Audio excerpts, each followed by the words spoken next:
Signal booster companies are hiding secrets. They're raking in cash while keeping you in the dark. But I'm about to reveal what they don't want you to know. That's right, you might not need that $500 booster they're pushing you to buy. In fact, you might only need 2 antennas to get that signal boost you've been dreaming of. Stick around because today we're talking about the truth of signal boosters that could save you time, money, and a whole lot of frustration. Hey there, I'm Rick Giovannini. I've spent years designing and testing cellular signal boosters at WeBoost, so trust me when I say I know these devices inside and out. Let's start with the basics. A typical booster kit comes with 3 main parts: an outside antenna, a booster, and an inside antenna. Here's how it works. The outside antenna captures signals from outside your house. If you know the direction of where your signal is coming from, get a directional antenna. You'll be able to capture more of that signal. If you don't know the direction of where that signal is coming from, get an omnidirectional antenna. You'll be able to capture from 360 degrees, but the signal will be a little bit less. The signal travels through a cable to your booster, which amplifies it. Finally, the boosted signal goes through a cable to the inside antenna, which rebroadcasts the signal to your cell phone. The signal path from the base station to your phone is called downlink. Your cell phone then sends a signal back to the inside antenna through the booster, now amplified the other way, to the outside antenna and then to the base station. This signal path is referred to as the uplink signal. When you get your booster, it tells you in the manual to place the outside antenna as high as you possibly can. By doing this, you'll be providing a stronger signal to your cell phone with less interference. But if you think about it, the outside antenna creates a boost in itself just by creating a better capture location. So the booster kit really boosts the signal in 2 ways. 1 through the outside antenna just being higher, and 2 through the actual amplifiers inside the booster. Now this is one of the secrets booster companies do not want to share. I had done testing back in the day that shows the first way to boost may be all you need. That is getting an outside cellular antenna, an inside cellular antenna, and connecting them without a booster with just cables. Of course, if you're stuck in the middle of nowhere with no bars, even the best of setups won't work miracles. If you don't have cell signal for any bands for your cell provider outside your home, you won't be able to amplify anything at all and you'll end up in frustration. If you have some cell signal strength and it's weak, make sure to note that frequency band, because when you get a booster, you'll want to make sure that that booster supports that frequency band. You may even be able to save some money by buying a booster that supports less bands. For example, I created a booster called the Home Studio Lite that boosts only bands 12 and 13 that are common among the major cellular providers: T-Mobile, AT&T, and Verizon Wireless. So if you find your cell phone's connected to bands 12 or 13, you might try this booster out. This is not sponsored. I don't work for WeBoost anymore, and I could care less about what they do. But if you have 1 bar in your phone and you know there's a room in your house where you can get 2 bars, even if it's in my signature contorted position, you should be able to get away with an outside and an inside cellular antenna, no booster required. I'll post a link down below to outside and inside cellular antennas I would recommend to buy. But if your cellular strength is weak everywhere and you get on the roof and you don't have any signal strength at all, I would not recommend buying a booster. If you get on your roof and you have a little bit of signal strength, I would recommend buying a booster.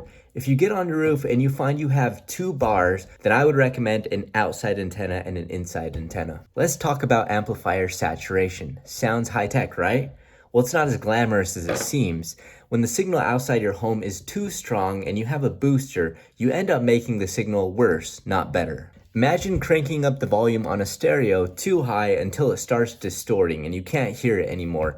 A similar effect happens to a booster when it's saturating. In saturation, A, the signal can't be amplified any further, and B, the signal quality gets worse because it creates distortion, which is basically noise that's just amplified. Too much power from the base station and your booster starts messing with its own performance. Now, most boosters don't have knobs to control the gain or amplification, but this is just something to keep in mind as you look at your signal strength before buying a booster. With a cellular booster, your signal will be traveling through a series of amplifiers, which some might be hitting saturation if your signal is already too strong.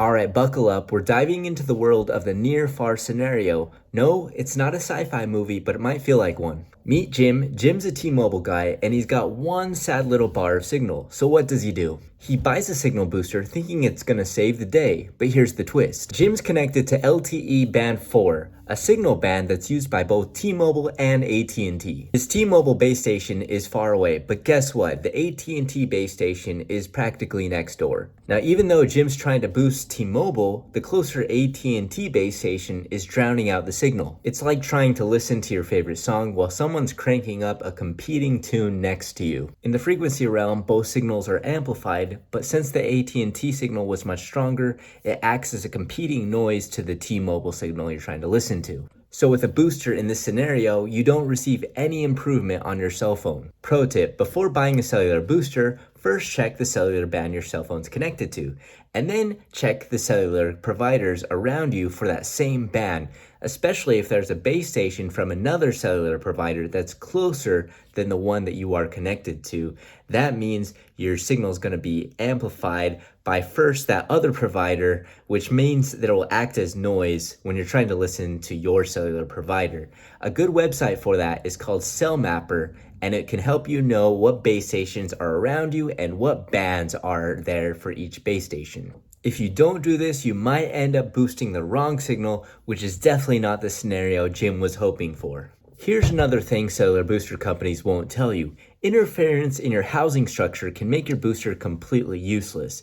I know what you're saying, but I'm getting an outside signal from an outside antenna outside of my house. Take Sarah for example. She lives in a house full of granite which blocks a lot of cellular signal from getting inside. If you've been paying attention, you'll know why this is a problem.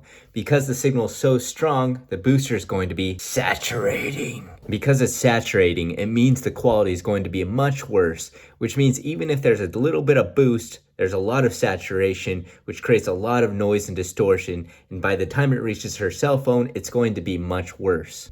Sarah also takes another hit. This performance degradation will be created by a rule that the booster has to hit, created by the FCC. The FCC knows that if a booster is receiving too much signal from the base station must be nearby. If the FCC does nothing, the signal coming back to the base station will be very strong, and they don't like that. So the FCC mandates if the downlink signal from the base station is too strong, the uplink signal is going to be too strong, drowning out the base station and providing noise to other cell phones trying to receive the signal. Therefore, you need to proportionally attenuate or decrease that uplink signal going to the base station. Put simply, the stronger the downlink signal from the base station, the less your booster can boost on the uplink, which has the ability to render the booster useless. So thank the FCC for that one. The bottom line, if your home structure has a lot of interference and you have a decent signal outside, you're going to be much more happy by just buying 2 cellular antennas. So here's the big takeaway.